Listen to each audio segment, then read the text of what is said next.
Loving kindness is said is like the rain that falls on all things, the just and the unjust, equally without discrimination. That love, when it grows within our heart, has a quality of nurturance and moisture and opening and sweetness and constancy to it. It's really an expression of the heart that's unencumbered by fear.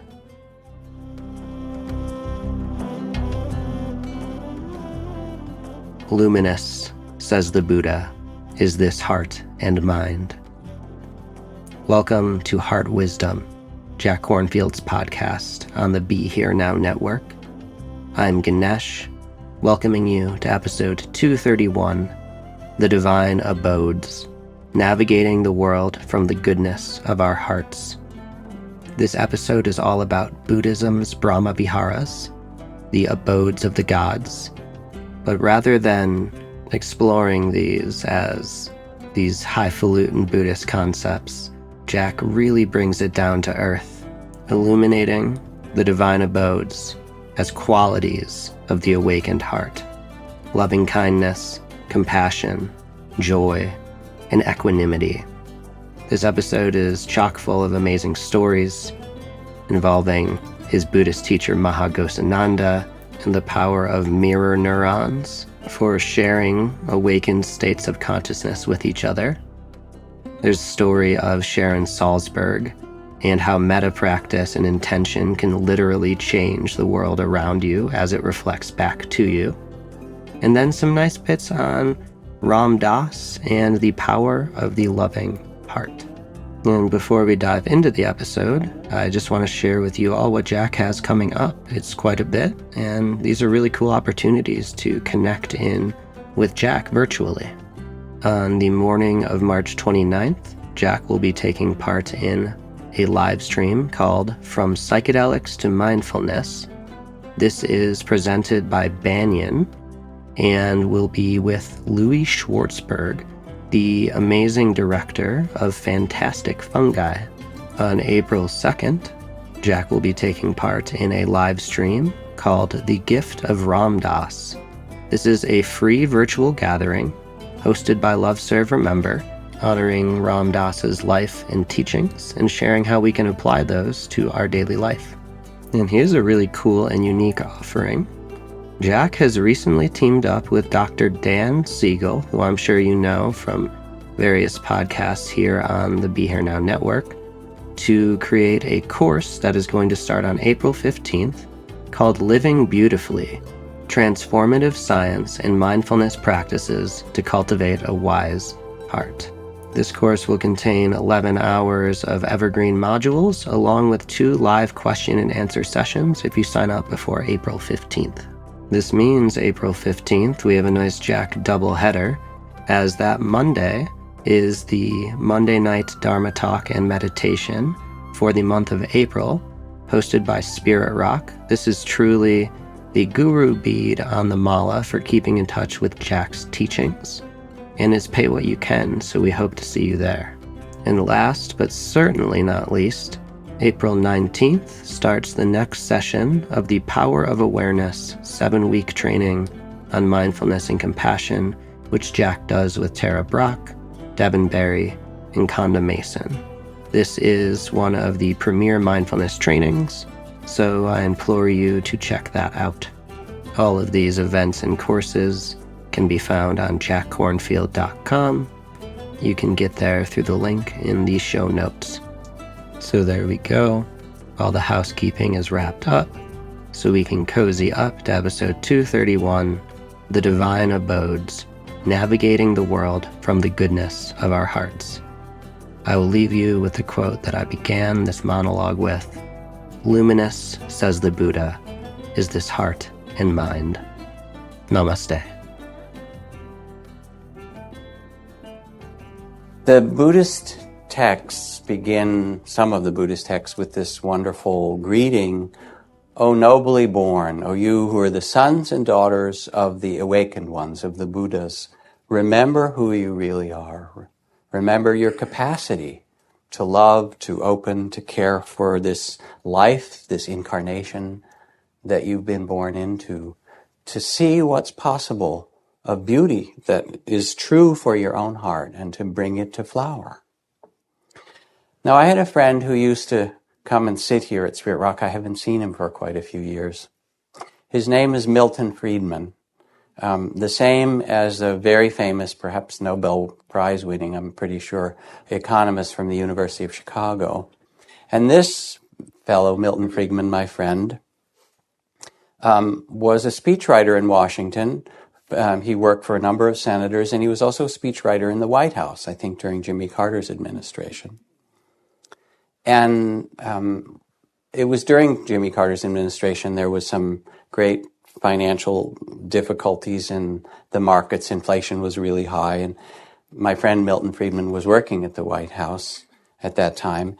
And one day he got a call from the treasurer and financial director of this huge umbrella organization from one of the largest church groups in America. And this person called and said, "Is this Milton Friedman?" And he said, "It is."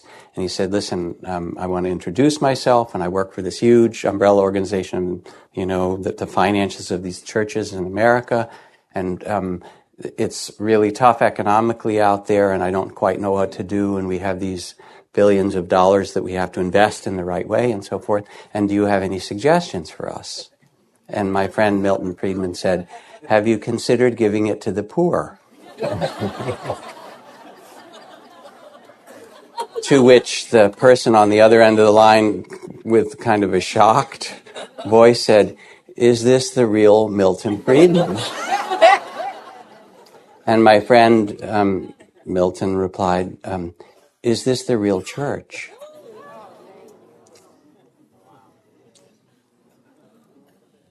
He had a good mind, Milton. He had good wit. But it really is a question for our time. Here we are, and it's not just, that dialogue is funny, but there's also some deeper truth in it. What is possible for us as human beings, not for the Buddha in India, but the Buddha within ourselves? What is the awakened heart? And what the Buddhist teachings and meditation and all the things that I have studied and learned point to is that we each have a capacity for love and compassion, generosity, forgiveness. We each have within this life that we've been given these wonderful qualities. Luminous, says the Buddha, is this heart and mind. When we look into it, when we're not lost in the small sense of self or the body of fear, you know what I mean by that place where you get frightened and contracted and so forth. When we're not identified in that way and we remember who we really are, born into this human incarnation for a time, what matters and what's possible for us. And in some way we can develop these qualities, but in another more fundamental way, they are our true nature. And when the stuff that gets in the way of them is released, they shine. My inspiration in many ways in this, one of the teachers that I studied with for a long time, was the Cambodian monk named Ghosananda, Maha Ghosananda, who was this great Buddhist scholar. I met him. We lived together in forest monasteries in Thailand during the Cambodian Holocaust, when almost a third of the people in Cambodia were killed, including 18 of the 20 people in his extended family and 57,000 of the 60,000 monks and nuns in this great kind of Khmer Rouge communist purge of everyone who was educated to start anew. And he was unlike many of the great spiritual masters of Asia that I studied with. He didn't make big temples, although there were dozens and dozens of temples that functioned in his name. But he didn't stay there. And he died this year, and this was a really beautiful obituary in The Economist magazine. Said he didn't stay at his temples, even though they honored him. He would be far away walking, and where he walked was often remote, neither safe nor quiet. He would tread a little bird-like man with hands folded and head bowed along the narrow paths that threaded through the jungle forests of central Cambodia. Care was necessary, for the ground had been sown with landmines up to the edge of the trail. And he would walk, and he did this for 15 years through the war zones, bringing people back to their villages who were refugees, chanting loving kindness the whole way. And sometimes they'd be shot at and grenades would be sent and, thrown at them and so forth, and they would stop and do some more chanting. He was an amazing person. He spoke 15 languages. He was a polymath, a great intellectual and scholar. But that wasn't what mattered to him. What mattered was love. And wherever he went, he would hand out tens of thousands of copies of the Sutra on Loving Kindness from the Buddha. On his walks, the message remained the same. There was no complication. The work, he said, would be slow, step by loving step, as he liked to say, and it would continue as long as the Cambodians felt divided from each other and brutalized by their past. After 1980, he was made much of. He represented the Cambodian government in exile at the United Nations, was influential in the peace talks. He was made the Supreme Patriarch of all of Cambodia. Several times he was nominated for the Nobel Peace Prize. He founded more than 50 temples around the world. Sometimes he spoke there, but his first priority lay elsewhere. It was to appear bird-like out of the Cambodian forest, to surprise a man digging or a woman washing, to remind them that the power of love was stronger than the forces of history, and then to move on, to chant to them, hatred never ends by hatred, but by love alone is healed. This is the ancient and eternal law. And he would chant this over and over to people whose hearts were broken and lives were torn apart, and say, this is the only way you can redeem yourself, and redeem your children, and redeem this land. And what was beautiful about being with Ghosananda is that he didn't feel like that was special or unique to him, or that you had to be some great person to do it. Everybody he met, he talked to in the same straightforward, simple way, and said, love is possible for you. It really is. And you'd hear him and you'd believe it. Basically, you could feel it. I think it's neurologically, it's the mirror neurons, if you want to study modern neuroscience, that actually reflect when we are in the presence of another. Our whole nervous system actually picks up what's happening with that other person. So the Divine Abodes, says the Buddha, the abodes of the gods, is the literal translation, but really it's the awakened heart, or loving kindness, compassion, joy, and equanimity or peace. And loving kindness, I'll go through them each tonight for a bit. Loving kindness is like the rain that falls on all things, the just and the unjust, equally without discrimination. That love, when it grows within our heart, has a quality of nurturance and moisture and opening and sweetness and constancy to it. It's really an expression of the heart that's unencumbered by fear. And when the Buddha first taught loving kindness in the old stories as a meditation practice, it was because some of his early monks and nuns went off to meditate in these caves in a deep, dark forest and got quite frightened by the wild animals and the spirits or ghosts or whatever, and came running back and saying, it's too scary to practice there, we need some protection practice. And the Buddha said, I will give you the great protection. And this great protection was the teachings and the offering of loving kindness for all beings. Put away all encumbrances of heart, all fears, and let your heart full of love pervade 1/4 of the world, and so too the second, and the third, and the fourth. The whole world above, below, and around. Pervade and extend a love-filled thought and feeling abounding, sublime beyond measure, free from hatred and ill will, blessing all that it touches. And there's this whole long systematic practice, and if you do it, it's for crawling things and thick and thin things and beings far and near and all males and all females and those who are known and unknown and beings with no legs and 2 legs and 4 legs and many legs and beings to the north and the south and the east and the west and those who are young and those who are old and those who are suffering and those who are causing suffering. They need the love too to be reawakened. And those who are happy and those who are causing happiness. Every single being.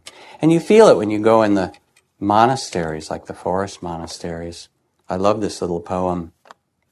A bug crawls over the paper. Leave him be. We need all the readers we can get.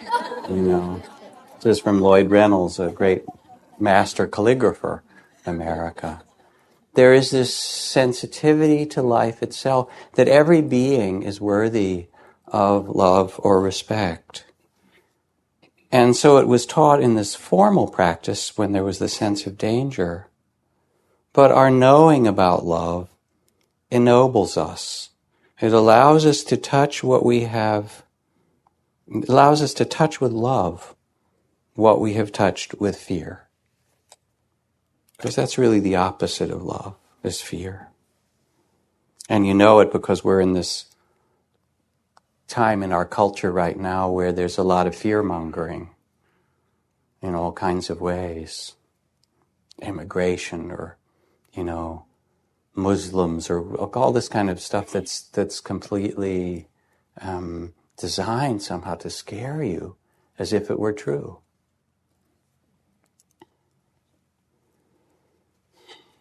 The approach of love and respect, says Martin Luther King, does not immediately change the heart of the oppressor.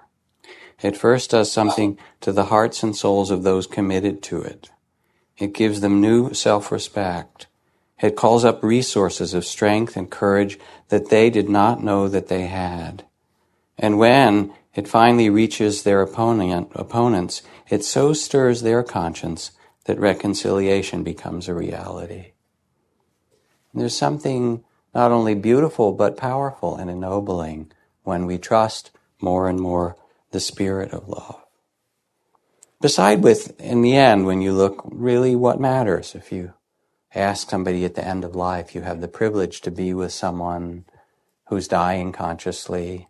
The questions people ask are really very simple ones, not very many. Did I love well? Did I love this life and what was given to me? Maybe did I live fully in some way? Did I give myself to it? Those kind of questions are all that really matters. And then people say, well, okay, it's nice to hear about this, but it's not very easy, as that, first poem said. What about the people around you? And that's why, in addition to the understanding that we each have this great capacity to love within us, every one of us, that also there are practices to reawaken it. So this story, my friend Sharon Salzberg, colleague, was teaching a day of Metta, loving kindness practice, in Oakland at Jerry Brown's We the People. She said, I try to have participants do walking meditation on the city streets so they can practice their loving kindness with whoever comes by. One woman was having a big struggle with this loving kindness practice. It felt so dry. No warm feelings would come and she wanted them. And I told her it was more like planting seeds. You just plant seeds and you trust something will grow. During the next walking period, she chose to walk on the train platform across the street at Jack London Station. As she did, a train pulled in. She tried her metta. One of the people who got off was a man in a suit, obviously hurried, distracted, unaware. She noticed herself judging him. He looked so uptight. Then she judged herself. See, I'm just no good at this loving kindness stuff. But she took a breath and continued wishing him well. And then he walked down the long train platform right up to her and said, excuse me, ma'am, this may sound strange. I've never done this before in my life, but I'm facing a really bad situation, and you seem to be such a kind and peaceful person, And I'd just like to ask if you would pray for me. And she did. So there's something that we know in modern psychology, but was known in ancient psychology, the Buddha, and really is innate to us, that where we turn our attention to what we give our attention, that place will flower, will blossom, will grow. And if we give our attention to love, it grows. If we practice it, we remind ourselves and our capacity becomes stronger. And it's not that you won't have setbacks like that woman and feel that it's difficult. And, sometimes the closer it gets to us, the more difficult. I remember this Jules Pfeiffer cartoon where there's a man standing with his arms crossed like this in the corner, kind of pulled back in the corner, and a woman on her knees with her arms outstretched saying, "But I love you." And his comment is, "Don't you threaten me,"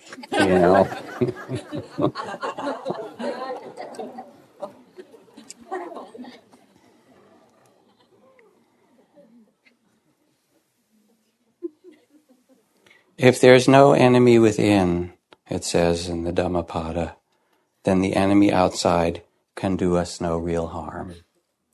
And it's an amazing thing to walk through the world as Maha Ghosananda did, feeling the stream of love, the possibility of love, the connection of love. And there are all these blessings if one does the practice of loving kindness. It said you fall asleep easily and you waken contented, and people will love you, and angels and devas will love you, and there's a whole great list of things. Animals will love you as you grow, but elephants will bow to you slightly as you go by. Says it, I don't know. You could try it in the zoo, something like that, see if it works.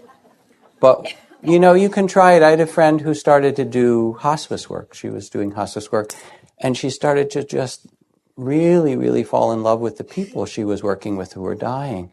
And I said to her, "Do you think that's because they're so vulnerable and open, and you make such a deep connection?" She said, "Yeah, but I don't think that's the real reason." She said, "That's a piece of it." She said, "But because I think what really is happening is that I do metta practice for them several times a day, even when I'm not with them. I think of them there and people I'm tending who are near the end of life. And I just see them in that way. And so I go back there and we don't even have to say anything. I enter the room and it just kind of lights up because I've learned to love them." And there's this beautiful capacity that you have, that each person has, to make your heart a war-free zone. We look at all the politics and all that stuff. This is the place that it starts, with this very simple intention to cultivate the garden of the heart. Oscar Wilde says, "Who being loved is poor?" So a Christmas story for you. Our meal came, wrong page, here we go. It was Sunday, Christmas. Our family had spent the holiday in San Francisco with my husband's parents. In order for us to be back at work on Monday, we found ourselves driving the 400 miles home to Los Angeles during Christmas Day. It was normally an 8-hour drive, but with kids it can be 14-hour endurance test. When we could stand it no longer, we stopped for lunch in King City, a little metropolis of 6 gas stations. And it was into one of the 3 diners there that the 4 of us trooped, road-weary, saddle-sore. As I sat Eric, our 1-year-old, in a high chair, I looked around the room. The restaurant was nearly empty. We were the only family, and ours were the only children. Everybody else was busy eating, talking quietly, aware perhaps that we were all somehow out of place on this special day. My reverie was interrupted when I heard Eric squeal with glee, "Hi there!" He pounded his fat baby hands whack, whack on the metal high chair tray. "Hi there!" His face was alive with excitement, eyes wide, gums bared, and a toothless grin. He wriggled and chirped, and then I saw the source of his merriment, and my eyes could not take it in all at once. A tattered rag of a coat, dirty, greasy, and worn, baggy pants, a spindly body, toes that poked out of old shoes, and a face like none other, gums as bare as Eric, hair uncombed, unwashed, unbearable, whiskers too short to be called a beard. I was too far away to smell him, but I knew he smelled, and his hands were waving in the air, flapping about on loose wrists. "Hi there, baby. Hi there, big boy. I see you, Buster." My husband and I exchanged a look that was a cross between "what do we do" and "poor devil." Eric continued to laugh and answer, "Hi there, hi there." Every call was echoed. I noticed the waitresses' eyebrows shoot to their foreheads. Several people nearby. This old geezer was creating a nuisance with my beautiful baby. I shoved a cracker at Eric, and he pulverized it on the tray. I whispered, "Why me?" under my breath. Been a long day. Our meal came, and the nuisance continued. Now the old bum was shouting from across the room, "Do you know patty cake? Attaboy. Do you know peekaboo? Hey, look, he knows peekaboo." Nobody else thought it was cute. The guy was probably drunk and a definite disturbance, and I was embarrassed. My husband was humiliated. Even our 6-year-old said, "Why is that old man talking so loud?" We ate in silence, except Eric, who was running through his repertoire for the admiring applause of a Skid Row bum. Finally, I had enough. I turned the high chair. Eric screamed and clamored around to face his old buddy. Now I was really mad. Dennis went to pay the check, imploring me to get Eric and meet me in the parking lot. So I trundled Eric out of the high chair and looked toward the exit. The old man sat poised and waiting, his chair directly between me and the door. Lord, just let me get out of here before he speaks to me or my baby, and I headed toward the door. It soon became apparent that both the Lord and Eric had other plans. As I drew closer to the man, I turned my back, walking to sidestep him. And as I did so, Eric, all the while with his eyes riveted on his new best friend, leaned far over my arm, reaching with both arms in the baby's pick-me-up position. In a split second of balancing my baby and turning to counter his weight, I came eye to eye with the old man. Eric was lunging for him, arms spread wide. The bum's eyes both asked and implored, "Would you let me hold your baby?" There was no need for me to answer, since Eric propelled himself from my arms to the man's. And suddenly a very old man and a very young baby were involved in a love relationship. Eric laid his tiny head upon the man's ragged shoulder, and the man's eyes closed, and I saw tears hover beneath his lashes. His aged hands, full of grime and pain and hard labor, so gently cradled my baby's bottom and stroked his back. The old man rocked and cradled Eric in his arms for a moment, and then his eyes opened and set squarely on mine. He said in a firm, commanding voice, "Now you take proper care of this baby." And somehow I managed, "I will," from a throat that contained a stone. He pried Eric from his chest, unwillingly, longingly, as though he were in pain. And I held my arms open to receive my baby, and again the gentleman addressed me. "God bless you, ma'am. You've given me my Christmas." I said nothing more than a muttered thanks. With Eric in my arms, I ran for the car. Dennis wondered why I was crying and holding Eric so tightly, and why I was saying, "My God, don't let me forget. Please don't let me forget." So it's an amazing thing when we can touch what we've touched with fear, with love. And it's possible. It doesn't mean that you have to put yourself at risk in the world or be foolish. I don't mean that. But that's really different than love. That's just being discriminating and taking care of the circumstances of your life. But to love is a power that's really unshakable and unstoppable. And as Meher Baba said, it's not for the faint-hearted, but it's there for you.